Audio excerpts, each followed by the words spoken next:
Astaghfirullah.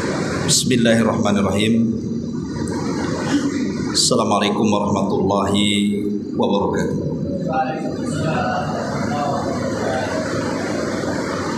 Alhamdulillah,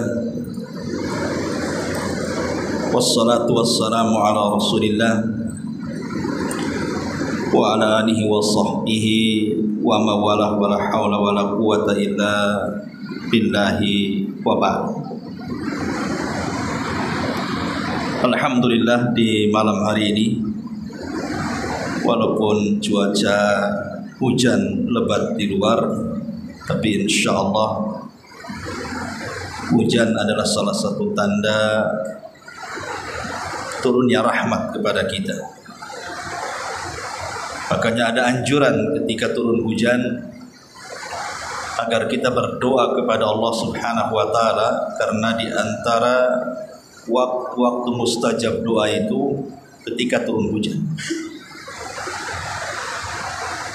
Mudah-mudahan bisa terdengar ya suara saya, karena memang bertabrakan dengan suara hujan.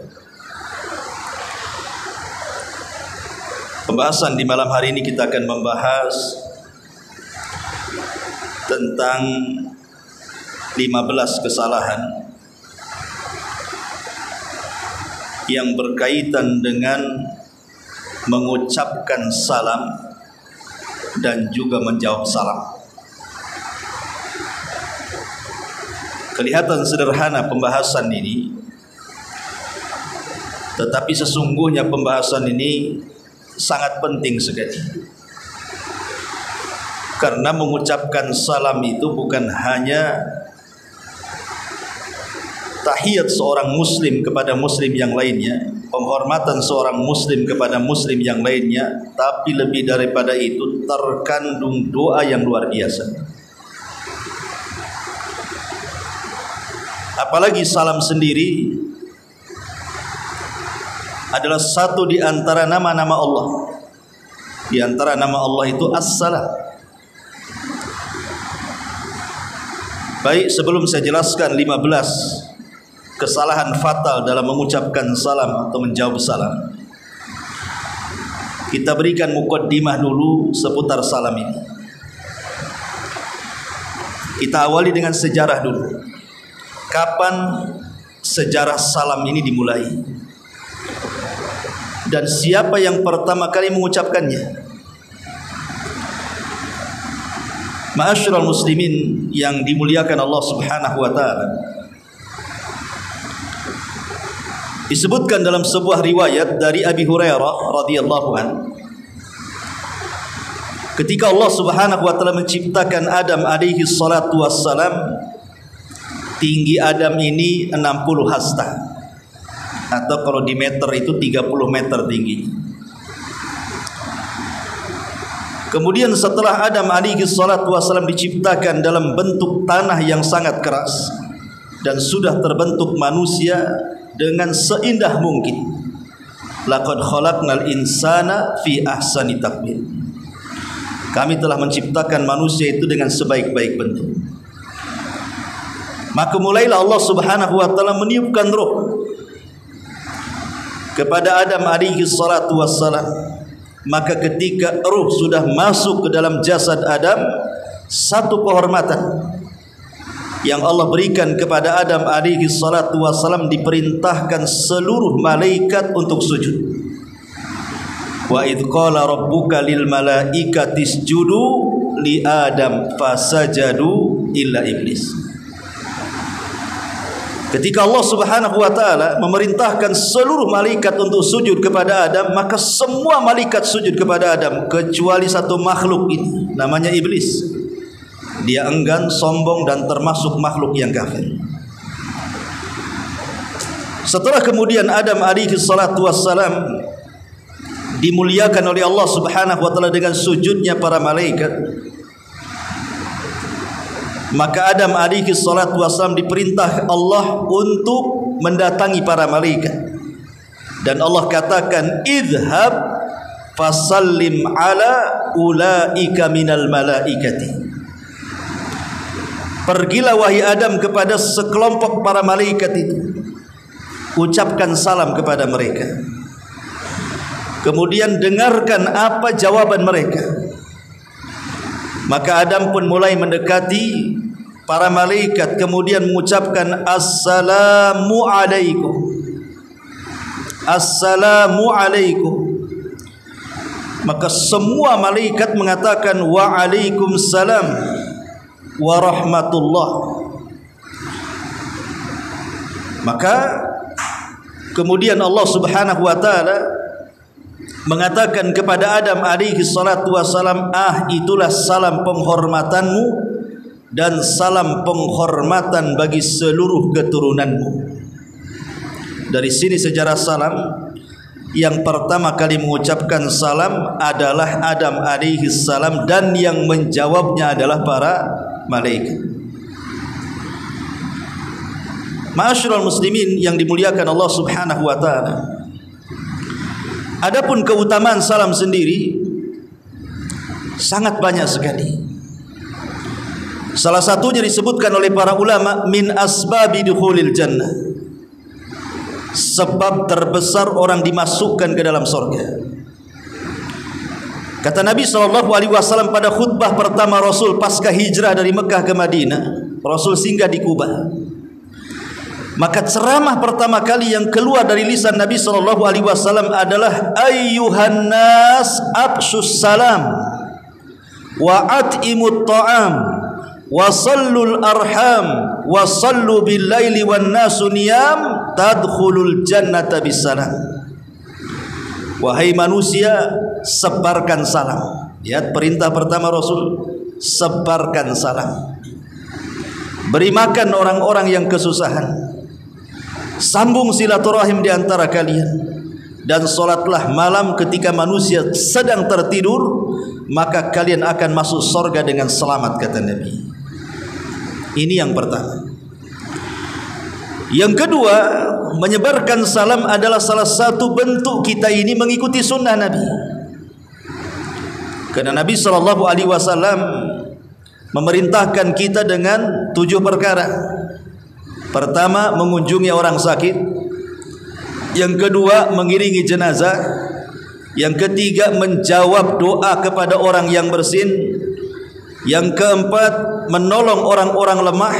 Yang kelima, menolong orang-orang yang dizalimi. Kemudian yang nomor 6, menyebarkan salam. Kemudian disuruhnya kita untuk menebus sumpah-sumpah kita dengan kafarah. Artinya kalau kita mengucapkan salam dan menyebarkan salam, kita sudah mengikuti sunnah Nabi. Ini yang kedua.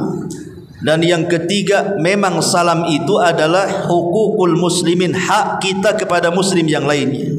Kalau kita berjumpa dengan seorang muslim dimanapun, kenal ataupun tidak kenal, yang jelas di hadapan kita seorang muslim, maka kita dianjurkan mengucapkan salam.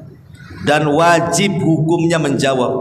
Kalau mengucapkan sunnah tapi menjawab wajib. Kalau tidak dijawab, berdosa Anda. Ya. Kemudian yang keempat, min asbabi usulil mahabbah, terikatnya perasaan cinta antar sesama kaum muslimin. Kata Nabi SAW, la tadkhulul jannata hatta tu'minu wa la tu'minu hatta tahabbu, awala adullukum ala syai'in idza fa'altumuhu tahabbtum bainakum. Kalian tidak akan masuk surga sampai kalian beriman. Kalian belum dinyatakan beriman sampai kalian saling mencintai. Maukah kuhabarkan kepada kalian sesuatu yang bisa mengikat antar sesama kalian dengan kecintaan? Kata Rasul, absus salam bainakum, sebarkan salam di antara kalian.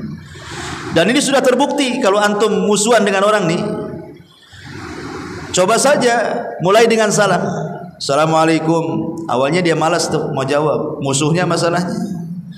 Besoknya ketemu lagi, assalamualaikum. Ya mungkin agak merepet-repet jawabannya, salam. Itu ya awalnya kan itu ya. Tapi kalau lama-lama assalamualaikum, pasti waalaikumsalam, beres tuh nanti. Dan ini terbukti ya, karena Rasul yang ngomong seperti itu. Ini yang kelima. Yang keenam, aulan nas billahi man bada'ahum bisalam. Manusia yang paling tinggi kedudukannya di hadapan Allah Subhanahu wa taala adalah orang yang memulai dengan salam. Jangan gengsi. Kita merasa pejabat nunggu rakyatnya yang salam kepada dia. Kita merasa punya harta banyak, orang kaya nunggu orang miskin yang ucapkan salam. Kata Nabi sallallahu alaihi wasallam, "Inna aulan nas billahi man bada'ahum bisalam." Manusia yang paling mulia di hadapan Allah adalah orang yang memulai mengucapkan salam. Kemudian juga sebab terlipat gandakannya pahala. Yang nomor 7, sebab terlipat gandakannya pahala. Ada seorang laki-laki datang kepada Nabi sallallahu alaihi wasallam dan mengucapkan assalamu alaikum. Maka Rasul pun kemudian menjawab salamnya, kemudian duduk dan mengatakan orang ini dapat 10 pahala karena hanya mengucapkan assalamualaikum. Datang lagi orang lain, nambah dia assalamualaikum warahmatullah, tambah warahmatullah. Maka duduk, kemudian Rasul menjawab sambil duduk dan mengatakan orang ini dapat 20 pahala. Datang lagi orang ketiga, dilengkapi dia assalamualaikum warahmatullahi wabarakatuh. Kata Nabi SAW sambil duduk dan menjawab salam dan mengatakan orang itu dapat 30 pahala. Makanya jangan bakhil. Ya, kalau bisa dilengkapi salam itu. Assalamualaikum warahmatullahi wabarakatuh. Kan itu 30 pahala kita dapat. Ketemu orang lagi assalamualaikum warahmatullahi wabarakatuh. Antum kalau masuk pasar, setiap pedagang antum kasih salam, banyak tuh pahala keluar tuh. Tapi orang-orang bilang orang ini apa lah kata. Semua orang disalami, itulah karena jahilnya orang itu. Padahal itu syariat itu. Seolah-olah sunnah yang sudah ditinggalkan kan gitu ya. Kemudian juga tadi sudah saya jelaskan salam itu nama dari nama-nama Allah, dan salam juga penyebab ampunan Allah Subhanahu wa taala kepada kita.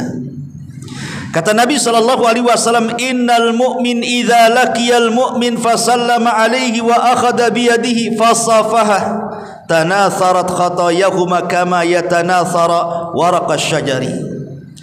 Apabila seorang muslim mukmin berjumpa dengan mukmin yang lainnya, ia pun mengucapkan salam, dipegangnya tangannya. Jadi kalau antum ketemu orang, assalamualaikum, pegang tangannya sambil salaman. Maka ketika kita memegang tangan itu, maka kesalahan kita akan gugur itu, seperti gugurnya daun dari pohon kata Nabi. Makin lama kita pegang tangannya, makin banyak kesalahan kita digugurkan.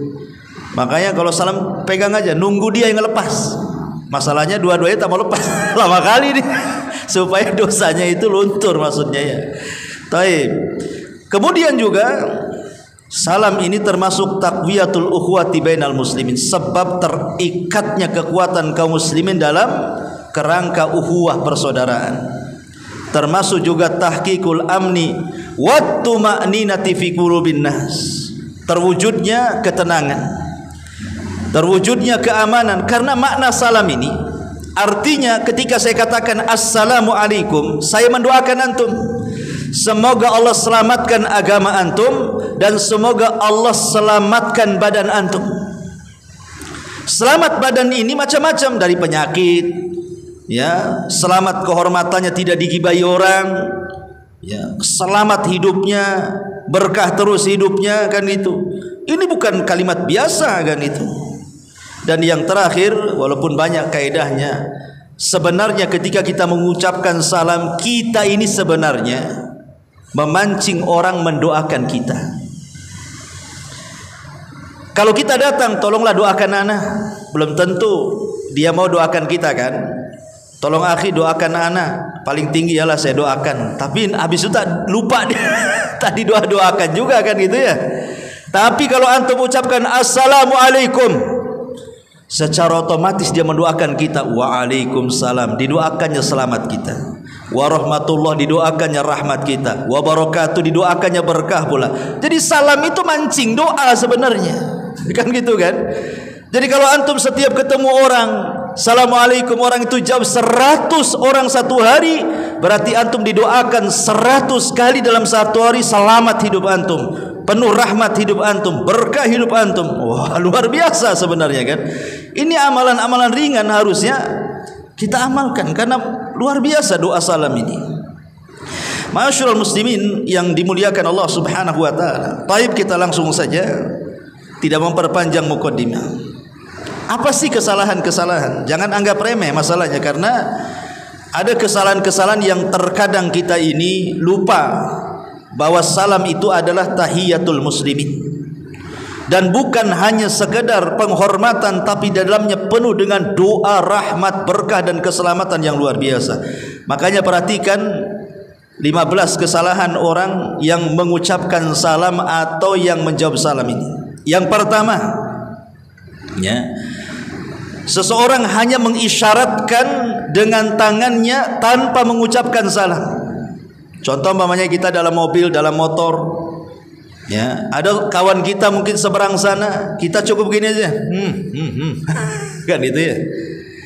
Ini salamnya apa ini? Ini isyaratnya orang-orang kafir yang seperti ini. Ya. Harusnya apa? Sambil mengisyaratkan tangan antum mengucapkan assalamualaikum. Assalamualaikum, harusnya begitu. Soal dia dengar atau tidak ada masalah. Yang penting kita mengucapkan salam dengan isyarat, berarti paham oh dia mengucapkan salam kepada dia. Syukur-syukur dia paham kebiasaan kita, dia jawab. Kalaupun tidak jawab tidak ada masalah, ada malaikat yang jawab. Ya, ini yang pertama. Yang kedua, mengucapkan salam hanya sama orang kenal aja. Kalau nggak kenal malas mengucapkan salam itu. Padahal ketika kita mengucapkan salam hanya kepada orang yang kita kenal ini tanda-tanda kiamat nih. Kata Nabi SAW, inna min asyratis sa'ati idza kanat tahiyyatuhu 'alal ma'rifati. Sesungguhnya tanda-tanda kiamat adalah ketika kita mengucapkan salam kepada orang yang kita kenal saja. Kepada yang tidak kenal malas ogah dia salam. La salam wala kalam. Kalau ketemu jamaah pengajiannya dari jauh, assalamualaikum katanya. Ketemu ya orang lain, padahal jelas-jelas dia pakai kopiah, pakai jubah, pakai serban, nampak muslim dia. Malas lah gitu. Kenapa tak salam? Bukan jamaah saya katanya. Salam itu kepada yang dikenal atau yang tidak dikenal. Selama zahirnya muslim, ucapkan salam. Kecuali nampaklah di lehernya ada salib, ya tak boleh. Ya, tapi kalau nampak zahirnya muslim, maka kita ucapkan salam. Assalamualaikum. Ya. Kemudian yang kedua, yang ketiga, di antara kesalahannya adalah memulai salam dengan orang-orang kafir. Tidak boleh kita mengucapkan salam kepada orang kafir dengan memulai. Jadi umpamanya kita punya kawan orang non muslim, karena akrabnya gitu ya, antum masuk kantor semua orang kafir di situ, tidak ada orang Islam, antum aja Islam tuh, assalamualaikum, nggak boleh. Nggak boleh memulai salam dengan orang kafir. Ya. Ini yang ketiga. Yang keempat, tidak boleh mengucapkan salam ketika masuk ke masjid di hari Jumat ketika khatib naik mimbar. Ya. Kecuali kalau khatib belum naik mimbar, antum masuk masjid assalamualaikum, nanti jamaah jawab salam tidak apa-apa. Tapi kalau khatib sudah naik mimbar, tidak boleh mengucapkan salam, langsung masuk tahiyatul masjid duduk. Kenapa? Karena ketika khatib naik mimbar tidak boleh ada orang bicara. Makanya ada hadis dari Abu Hurairah radhiyallahu anhu itu kan, idza qala li sahibihi ansit faqad laghaita. Kalau engkau bicara kepada saudaramu, diam, kau sudah dianggap Jumatnya main-main. Kalau sudah dianggap Jumatnya main-main, fala Jum'atalah, kamu tidak dapat pahala Jumat. Jadi ketika khatib naik mimbar masuk masjid tidak boleh mengucapkan salam, karena itu waktu kita diam. Jangankan mengucapkan salam, ada orang bersin di samping, kita tidak boleh jawab. Hatsih, alhamdulillah, diam. Ya. Jangan dijawab, karena itu waktu diam. Makanya ini kesalahan kita mengucapkan salam ketika khatib naik mimbar. Kemudian yang kelima, jangan mengucapkan salam kepada wanita yang masih muda, apalagi cantik. Kan gitu. Enggak boleh. Ya. Memang ada hadis, tapi hadis ini lemahkan para ulama gitu ya. Laisa lin nisa salamun wala alaihinna salam. Tidak boleh salam itu disampaikan kepada wanita, dan wanita juga tidak boleh mengucapkan salam kepada laki-laki. Sebagian ulama mengatakan hadis ini munqati, terputus, tetapi sebagian ulama mengatakan walaupun munqati, maksudnya kalaupun seandainya hadis ini sahih, maka maksudnya tidak boleh melempar salam kepada pemudi, gadis cantik, karena akan terfitnah. Imma kita yang terfitnah atau dia yang terfitnah. Mungkin disangkanya antum sedang ngerayu dia kan, ngerayu Islami katanya. Ngerayu Islami dengan salam gitu ya. Walaupun di Facebook ya, nampak statusnya cewek cantik, assalamualaikum, wah itu antum nih gak beres ya. Jadi tidak boleh, kecuali kalau wanita sudah tua, tidak apa-apa. Kalau nenek-nenek gak apa-apa, tua tetap tertarik kan, apa-apa sama nenek-nenek, assalamualaikum nek, nggak ada masalah. Kalau lewat orang enggak, masalahnya nenek ini bawa anak gadisnya pula. Ini maksudnya yang mana nih? Kan itu ya.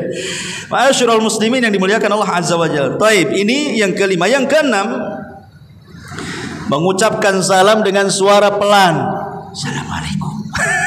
Gimana? Assalamualaikum. Orang enggak dengar. Ya. Jadi tidak boleh mengucapkan salam itu dengan pelan-pelan. Assalamualaikum.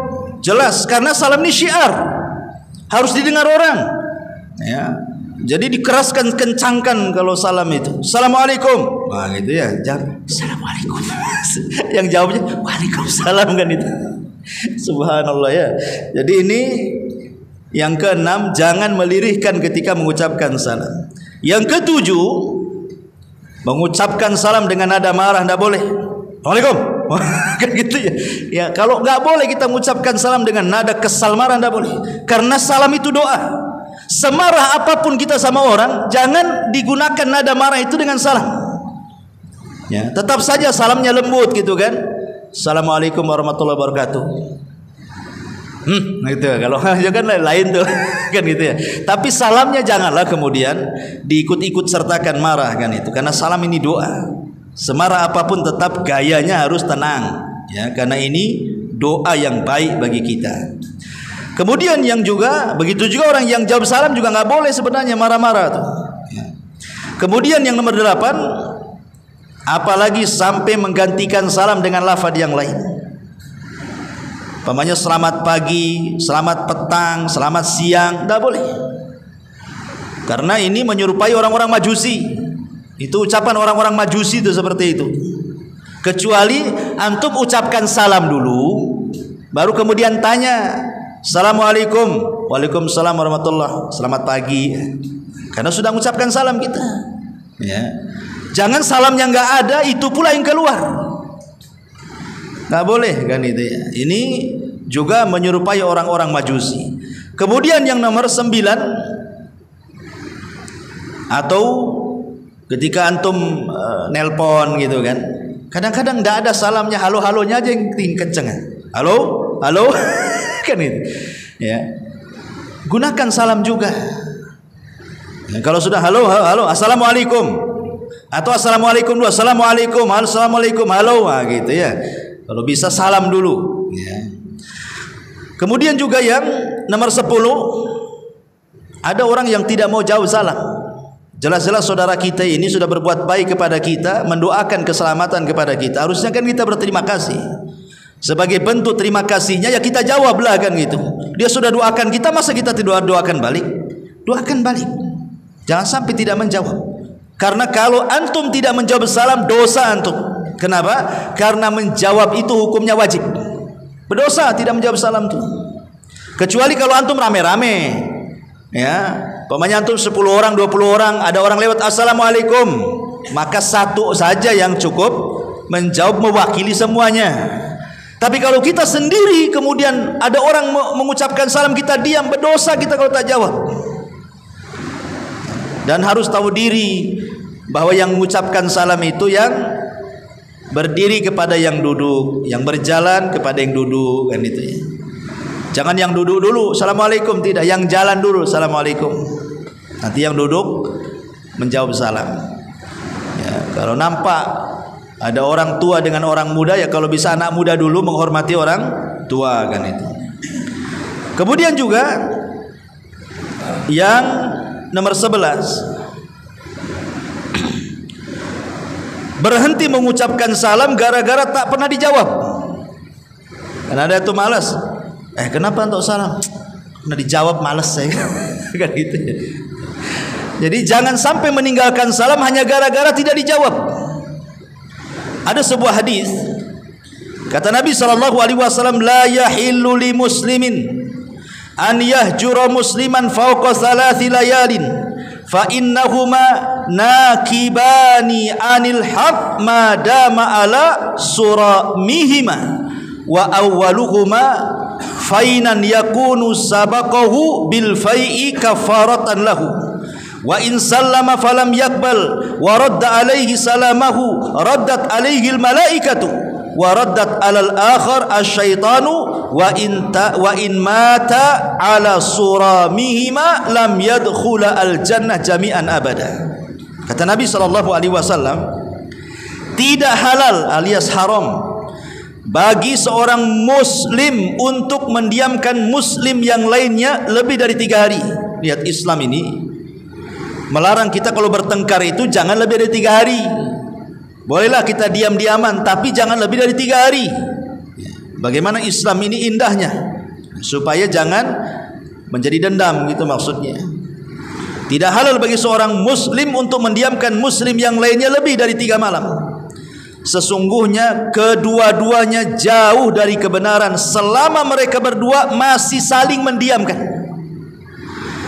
Maka yang pertama-tama insaf di antara keduanya, maka kesegeraannya berinsaf menjadi penebus dosa bagi dia. Jadi siapa yang mendahului, maka dialah yang akan dapat pahala sebagai penebus dosanya.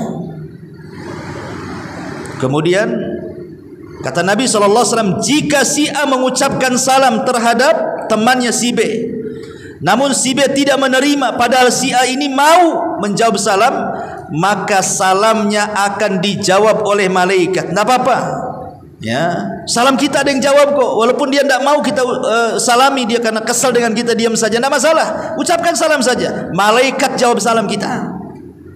Kemudian dan yang lain salamnya akan dijawab oleh setan. Jika mereka berdua meninggal dalam keadaan saling mendiamkan, niscaya mereka berdua tidak akan masuk surga selamanya, naudzubillah. Jadi nggak ada masalah, jangan gara-gara nggak dijawab berhenti salam, tetap ucapkan salam. Kemudian yang nomor 12, kadang-kadang ada orang nambah lafaz dalam salam itu. Assalamualaikum warahmatullahi ta'ala wabarakatuh. Pernah dengar antum? Tambah ta'ala di sini. Ya, tidak ada riwayatnya satu pun tentang lafaz salam. Dari semua riwayat antum bisa cek, semua anjuran-anjuran salam yang diajarkan Rasul tidak ada kalimat ta'ala. Assalamualaikum warahmatullahi wabarakatuh. Tidak perlu ditambah assalamualaikum warahmatullahi ta'ala wabarakatuh. Jangan ditambah, karena salam ini sifatnya tauqifiyah, terima jadi. Kata Rasul, ini lafadznya, ini pula yang kita ucapkan. Ya, ini yang nomor 12. Yang nomor 13, terkadang tidak sempurna dalam menjawab salam. Tidak sempurna dalam menjawab salam, harus sempurna. Kalau orang itu mengucapkan assalamualaikum, maka kita jawab apa? Waalaikumsalam warahmatullah. Kalau orang itu mengucapkan assalamualaikum warahmatullah, kita jawab waalaikumsalam warahmatullahi wabarakatuh. Kalau dia mengucapkan assalamualaikum warahmatullahi wabarakatuh, maka kita juga sama mengucapkan waalaikumsalam warahmatullahi wabarakatuh. Begitu cara menjawabnya. Dia lengkap assalamualaikum warahmatullahi wabarakatuh, waalaikumsalam lah. Gimana? Ya, dia sudah lengkap gitu, kita pula nggak melengkapi. Lengkapi, ya, ini kesalahan. Kemudian yang ke-14, kadang-kadang orang tidak mau mengucapkan salam gara-gara orang itu tuli. Kenapa kau tak salam? Itu tuli Ustaz tak dengar, ngapain juga saya kata. Walaupun kita di telinganya assalamualaikum, namanya orang tuli, ya enggak perlulah kita ucapkan salam, enggak. Tetap walaupun sama orang tuli, tetap ucapkan salam. Kalau kita bisa menggunakan bahasa isyarat, sambil mengucapkan salam kita menggunakan bahasa isyarat supaya dia paham kita mengucapkan salam, maka itu lebih baik. Dan yang terakhir, tidak boleh mengucapkan salam dalam hati. Ya, kenapa kau tak jawab? Kapan antum mengucapkan salam? Tadi dalam hati kita lah.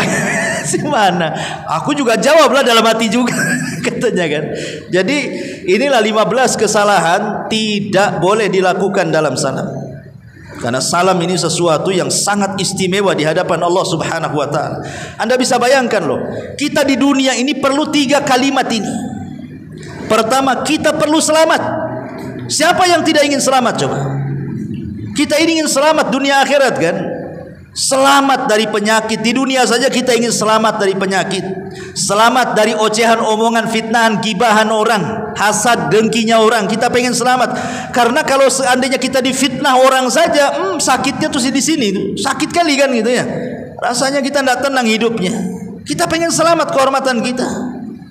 Pengen selamat dari penyakit, sehat. Lihat orang sakit itu, apalagi sampai terdudu, sampai terbaring tidak bisa, stres kan itu ya. Kita minta keselamatan badan, keselamatan kehormatan, keselamatan agama, jangan sampai difitnah. Itu di dunia tuh kita perlu selamat. Antum naik motor aja kalau bisa selamat sampai tujuan. Bekerja saja selamat, sudah tidak apa-apa, tidak ada masalah dalam pekerjaan. Jadi kita ini perlu selamat, dan itu keinginan kita, pengen selamat. Yang kedua, rahmat. Rahmat itu kasih sayang Allah Subhanahu wa taala. Siapa yang tidak ingin kasih sayang Allah? Semua pengen kasih sayang Allah. Karena Allah kalau sudah sayang dengan kita, apapun yang kita minta pasti dikasih. Namanya orang sayang. Antum sayang sama istri, maka apapun kata istri diusahakan kan, antum kasih. Itu sesama makhluk tuh kan begitu. Sayang dengan anak, apapun yang diminta anak antum kasih. Sayangnya Allah jauh lebih sayang dibandingkan orang tua kepada anak bayinya. Makanya ada hadis yang mengatakan, ketika Rasul menawan banyak tawanan dalam peperangan, menang dapat tawanan. Rupanya dari sekian tawanan itu ada ibu-ibu kehilangan bayinya. Nangis ibu itu. Setiap ada ibu bawa bayi, ditengoknya bayi, jangan-jangan bayi saya. Tapi tidak ketemu bayinya. Ketika sudah putus asa dia dengan bayinya itu, terdudulah ibu ini. Ketika sedang terduduk, tiba-tiba ada orang antar bayinya. Wah, langsung dipeluknya, diciumnya, disusuinya, dan begitu seterusnya. Rasul melihat kondisi ibu itu sayang kepada bayi itu, mengatakan kepada para sahabat apa? Sebaiknya kalian kumpulkan kayu bakar. Bakar kayu itu. Untuk apa wahai Rasul dibakar kayu? Kau suruh ibu yang baru dapat bayinya itu, lemparkan bayinya ke dalam api. Sahabat mengatakan, mustahil ya Rasulullah, dia aja setengah mati itu cari bayinya. Oh, sudah dapat mau dilempar pula ke api neraka, mustahil dia mau. Kata Nabi SAW, kalau ibu itu sesayang itu sama anaknya, maka Allah jauh lebih sayang kepada kalian, kata Rasulullah. Allah jauh lebih sayang kepada kalian. Makanya seorang ulama, Hasan Al-Basri, mengatakan, kalau nanti di akhirat, kata Hasan Al-Basri, aku harus dihisab dengan 2, 1 ibuku, 1 Allah. Aku lebih baik dihisab oleh Allah dibandingkan ibuku, kata. Padahal tidak mungkin seorang ibu akan memasukkan anaknya ke neraka kan. Kemudian dikatakan, kenapa anda memilih Allah bukan ibumu? Ya, karena Allah lebih sayang kepadaku dibandingkan ibuku, kata. Jadi rahmat itu kita butuh. Dan yang terakhir, berkah wa barakatuh. Siapa yang tidak ingin berkah? Berkah itu luzumul khair. Kebaikan yang tetap itulah berkah. Berkah ini kalau menurut orang awam tidak apa-apa sedikit, yang penting berkah dibandingkan banyak tak berkah. Kan ada istilah seperti itu. Maksudnya apa? Karena kalau kaya tidak berkah, tetap saja dia miskin. Tengok orang-orang kaya yang tidak berkah itu. Kayaknya orang miskin karena tersiksa dengan kekayaannya kan. Tak bisa tidur mikir duit, duitnya sudah segudang. Coba bayangkan. Nerima telepon dari lasinya, bu, enggak pernah dia santai dengan keluarga, ting-ting, kreng, angkat, kreng. Ini disiksa dunia orang kayak gini. Kalau seandainya dia istirahat, tenang gitu kan, cukup dia hidup 7 turunan. Tapi itulah ketika tidak berkah hartanya, harta itu menyiksa dia. Tujuan dia awalnya menguasai harta, belakangan harta pula menguasai dia. Tapi kalau orang tidak kaya tapi cukup lah kan begitu, beli mobil cukup duitnya, beli mobil, rumah cukup duitnya, penting cukup kan itu ya. Oke lah, maksudnya cukup di sini sederhana tapi berkah. Saya kenal ada ikhwan kita itu, dia tukang ojek. Tapi saya tanya, anaknya berapa? Anak saya 5 Ustaz. Alhamdulillah anak saya mondok semua di Jawa katanya. Penghasilanmu berapa? Ya enggak, ya kadang-kadang satu hari dapat penumpang ya dapatlah 150, 200. Kadang kalau mujur sampai 300. Subhanallah, coba bayangkan. Ya. Penghasilan pas-pasan, dia harus hidup dengan istrinya, bayar kontrakan, bisa pula dia kirim tuh kepada keluarganya. Berkah hidupnya. Ya, anak-anaknya nurut-nurut semua, padahal susah tuh. Orang kaya anak-anaknya kurang ngajar semua, kan kena narkoba, ya, trek-trekan, masuk kriminal macam-macam karena tidak berkahnya. Kita ini berhajat kepada berkah. Ya, berkah itu maksudnya walaupun makanan sedikit yang kita makan itu tidak membuat kita mati sampai besok. Kalau makanan itu berkah tuh. Tapi kalau makanan tidak berkah, makan aja nggak kenyang-kenyang deh. Kan itu ya. Kayaknya perutnya itu bunyi terus kan itu. Nah, itulah tidak berkah. Ya, makanya sering saya contohkan, yang berkali-kali saya contohkan kepada antum untuk mengakhiri kajian di malam hari ini. Contohnya ya, kalimat berkah itu sering saya contohkan kepada antum apa dengan 2 binatang kan. Pertama anjing, yang kedua kambing. Ada anjing, ada kambing. Kambing ini selalu menjadi sasaran sembelihan. Idul Adha nyembelih kambing, nggak ada orang nyembelih anjing. Orang walimah nyembelih anjing, nggak mau orang datang, kambing, baru orang mau datang. Ya. Akikah berapa anjing, nggak ada, berapa kambing, ya kan? Sate Madura, sate Padang, sate-sate yang lainnya, kambing. Sate anjing itu beberapa orang aja yang mau makan kan itu. Orang kafir tidak semua suka. Ya ada yang suka, ada yang enggak kan begitu ya. Artinya secara logika kambing itu sasaran penyembelihan, anjing itu jarang disembelih. Tetapi kalau kita melihat populasi ya, populasi kambing itu selalu disembelih. Kenapa ndak habis-habis? Kalau Idul Adha banyak tuh di Tamiang tuh. Banyak, dari mana tuh datangnya? Padahal hari-hari disembelih kambing itu, tak habis-habis pula. Tapi anjing ini jarang disembelih, tapi populasinya makin habis kan? Kenapa demikian? Inilah makna berkah. Dari mana kita tahu? Pertanyaannya, anjing ini kalau malam tidur apa gentayangan? Pasti dia gentayangan anjing itu. Mana ada anjing malam-malam tidur? Anjing itu kalau malam kena goyah, kejodoh, Tanjung Uncang, itulah anjing tuh, kemana-mana dia kan. Dia nggak tidur tuh anjing itu, kelayapan aja satu malam tuh, itulah anjing tuh. Ya. Tapi kalau kambing ngorok dia, nggak ada cerita kambing malam itu kelayapan tuh, apalagi sampai kejodoh, nggak ada. Kambing itu tidur saja. Kapan bangunnya kambing? Pagi hari. Bangun dia. Ketika berkah Allah turun, bangun pula si kambing ini, dapatlah dia berkah. Kata Rasul, Allahumma barik li ummati fi bukuriha. Ya Allah, berkahi umatku di waktu paginya. Kambing dapat berkah. Ketika turun berkah, anjing pula tidur. Makanya anjing tak diberkahi, kambing pula diberkahi. Pertanyaannya, antum mau jadi anjing apa kambing? Kambing Ustaz, janganlah antum mau jadi kambing. Maksudnya begini, ketika kambing itu populasi tak habis-habis, menunjukkan binatang itu berkah. Ketika anjing itu populasinya makin habis, maknanya dia tidak berkah. Nah, itulah saya memudahkan makna berkah dengan tidak berkah itu. Lah kita berhajat kepada berkah, dan itu ada pada ucapan salaf. Ya. Ini diantara keutamaan mengucapkan salam dan 15 kesalahan orang mengucapkan salam. Wallahu a'lam bishawab. Saya kira sampai di sini saja, karena cuaca juga takutnya makin hujan lebat, tak bisa balik bulan kan itu ya. Takut banjir di jalan. Mudah-mudahan ada manfaatnya. Subhanakallah bihamdika asyhadu an la ilaha illa anta astaghfiruka wa atubu ilaik. Allahu taala alam. Assalamualaikum warahmatullahi wabarakatuh. Waalaikumsalam.